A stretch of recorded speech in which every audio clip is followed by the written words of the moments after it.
சரவண ஜோதியே நமோ நம. வாழ்க வையகம், வாழ்க வளமுடன். அனைத்து தமிழ் நெஞ்சங்களுக்கும் கனிவான வணக்கங்கள்.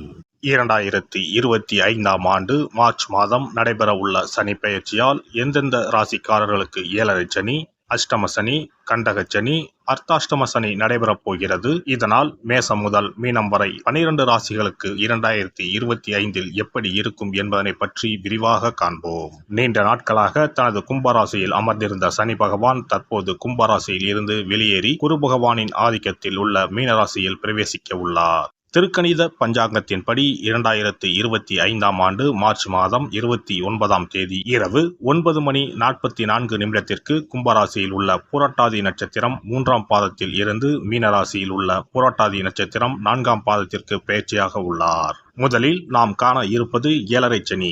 ஏழரை சனியை 2.5 ஆண்டு காலமாக பிரித்து சொல்லலாம். முதல் 2.5 வருடத்தை விரயசனி என்றும், அடுத்து வரக்கூடிய 2.5 வருடத்தை ஜென்மசனி என்றும், இறுதியாக வரக்கூடிய 2.5 வருடத்தை பாதச்சனி என்றும் அழைக்கின்றோம். கடந்த ஆண்டு 2023இல் இருந்து மகர ராசிக்கு பாதசனியும், கும்பராசிக்கு ஜென்மசனியும், மீனராசிக்கு விரயசனியும் நடைபெற்று வருகிறது. இனி வரக்கூடிய சனி பெயர்ச்சியால் மேச ராசிக்காரர்களுக்கு ஏழரை சனி ஆரம்பித்து அடுத்த 2.5 வருடம் விரயசனி நடைபெற உள்ளது. மீன ராசிக்கு விரயசனி முடிந்து ஜென்மசனியும், கும்பராசிக்கு ஜென்மசனி முடிந்து பாதசனியும் நடைபெற உள்ளது. மகர ராசிக்காரர்கள் ஏழரை சனியில் இருந்து முழுமையாக விடுதலை அடைய உள்ளீர்கள். ராசிக்கு 4ஆம் இடத்திற்கு சனி பகவான் வரும் பொழுது நடைபெறுவது அர்த்தாஷ்டம சனியாகும். ராசிக்கு 7இல் சனி பகவான் வரும்போது நடைபெறுவது கண்டக சனியாகும். ராசிக்கு 8இல் சனி பகவான் வரும்போது அஷ்டம சனி நடைபெறும். வரும் சனி பெயர்ச்சியின் போது மகரம், கடகம், விருச்சிக ராசிக்காரர்கள் சனியின் பாதிப்பில் இருந்து விடுபட உள்ளீர்கள். மேச ராசிக்கு விரயச்சனியும், ரிஷப ராசிக்கு லாபச்சனியும், மிதுன ராசிக்கு கர்மச்சனியும், கடக ராசிக்கு பாக்கியச்சனியும் நடைபெறப் போகிறது. சிம்ம ராசிக்கு அஷ்டமச்சனி, கன்னி ராசிக்கு கண்டகச்சனி, துலாம் ராசிக்கு ரோகச்சனி, விருச்சிக ராசிக்கு பஞ்சம சனி, தனுசு ராசிக்கு அர்த்தாஷ்டம சனி, மகர ராசிக்கு சகாய சனி, கும்பராசிக்கு பாதசனி, மீன ராசிக்கு ஜென்மசனி நடைபெற உள்ளது. இனி இந்த பெயர்ச்சியால் உங்கள் ராசிக்கு உண்டாகும் சுபபலன் என்ன என்பதனையும், அசுப பலன் ஏற்படுமாயின் ராசிக்காரர்கள் செய்ய வேண்டிய பரிகாரம் என்ன, வழிபட வேண்டிய தெய்வம் யார் என்பதனை பற்றியும் விரிவாக காண்போம். நடைபெற போகும் இந்த சனி பெயர்ச்சியால் உங்கள் வாழ்வில் வளமும் நலமும் செல்வ செழிப்பும் பெற்று வாழ்வில் உயரிய நிலையை அடைய எல்லாம் வல்ல எம்பெருமானை வேண்டி விரும்பி கேட்டுக்கொள்கிறேன். சிம்மராசி அன்பர்களே, சிம்மராசிக்காரர்கள் பரபரப்புடனும் பறந்து விரிந்த மனப்பான்மையும் கொண்டவர்கள். 2025ஆம் ஆண்டு சனி பெயர்ச்சியில் சிம்மராசிக்கு அஷ்டம சனி தொடங்குகிறது. இது என்ன மாதிரியான தாக்கத்தை ஏற்படுத்தும், என்னென்ன குழப்பங்கள் நிலவும், சனி பெயர்ச்சியால் சிம்மராசிக்கு வரவுள்ள நன்மைகள் என்ன, தீமைகள் என்ன என்பதனை பற்றி காண்போம். சிம்ம ராசிக்கு இத்தனை நாள் சனி பகவான் 7ஆம் இடத்தில் அமர்ந்திருந்தார். 7ஆம் இடம் என்பது கலத்திரஸ்தானம். சிம்ம ராசிக்கு அதிபதி சூரிய பகவான். 7ஆம் இடம் சனி பகவான். சூரியனும் சனியும் சத்ரு கிரகங்கள். 7ஆம் இடம் திருமண வாழ்வை குறிக்கும். இதுநாள் வரை அவர்களுக்கு திருமண வாழ்வு பிரச்சனையாக இருந்திருக்கும். சிம்மத்துக்கு அஷ்டம சனி தொடங்குகிறது. இதனால் சனி பகவான் 8ஆம் இடத்திற்கு வரப்போகிறார். சனி பகவான் இருக்கும் இடத்தில் பிரச்சனைகள் தொடங்கும். ஏழரை சனியில் பாதி தாக்கம் அஷ்டம சனியில் இருக்கும். குழந்தைகள் சம்பந்தப்பட்ட விஷயத்தில் கவனமாக இருக்க வேண்டும். குழந்தைகள் விஷயத்தில் புதிய முடிவுகள் எடுக்காமல் இருப்பது நல்லது.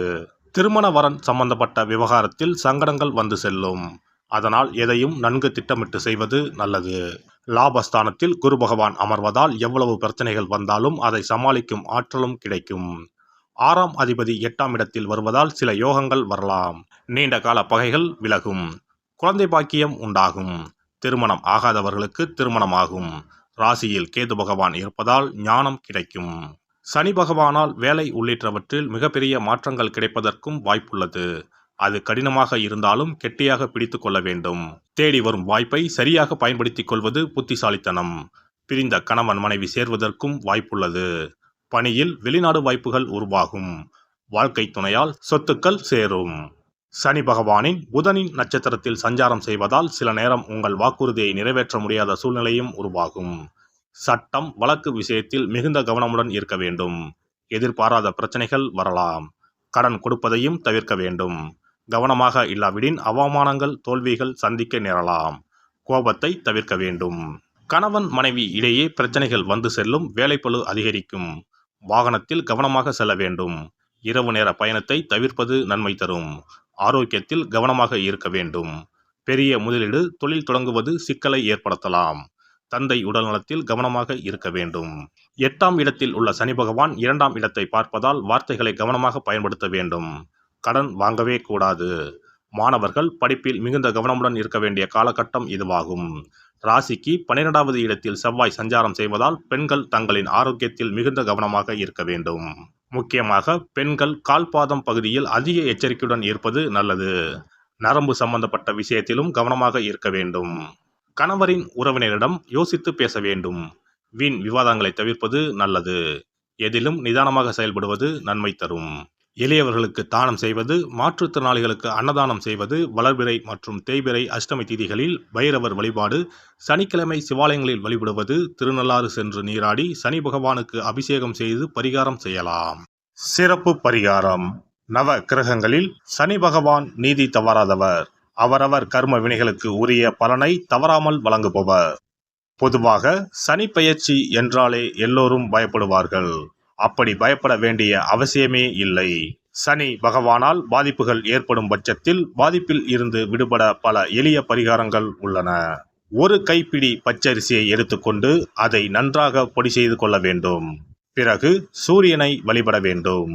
சூரியனை வழிபட்ட பிறகு குளக்கரையிலோ மரத்தின் அடியிலோ உள்ள விநாயகரை 3 முறை வலம் வந்து வழிபட்டு விட்டு பொடி செய்த பச்சரிசி மாவை தரையில் போட வேண்டும். அப்படி போடும் மாவை எறும்புகள் எடுத்துச் செல்லும். குறிப்பாக வன்னி மரத்தின் அடியில் இருக்கும் விநாயகரை வலம் வருவது மிகவும் விசேஷம்.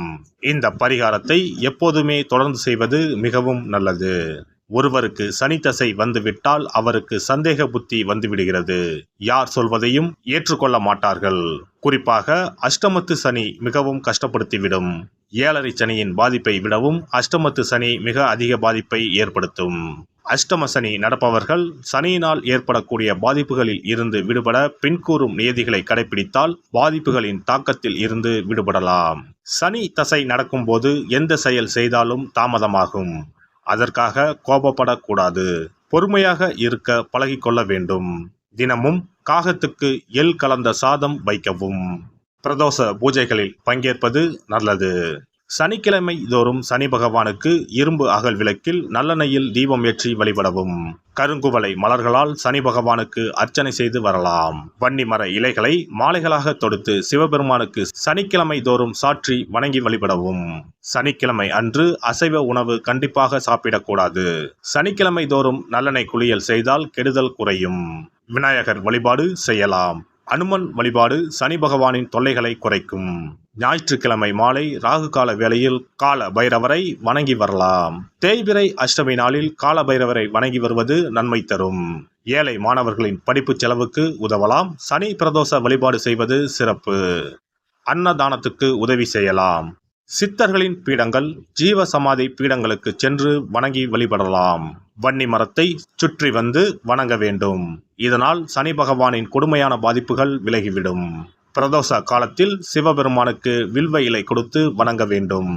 தினமும் ராமநாமம் ஜபித்து வந்தால் சனி பகவானின் தொல்லையிலிருந்து தப்பிக்கலாம். கால்கள் இல்லாமல் நடக்க இயலாதவர்களுக்கு இயன்ற உதவியை செய்யலாம். இந்த வழிமுறைகளை முறையாக கடைபிடித்து சனியினால் ஏற்படக்கூடிய பாதிப்புகளின் தாக்கத்தில் இருந்து விடுபடலாம். எல்லாம் வல்ல இறையருளால் நீங்களும் உங்கள் அன்பு குடும்பமும் உடல் நலம், நீலாயுள், நிறை செல்வம், உயர் புகழ், மெய்ஞானம் ஓங்கி வாழ்க வளமுடன்.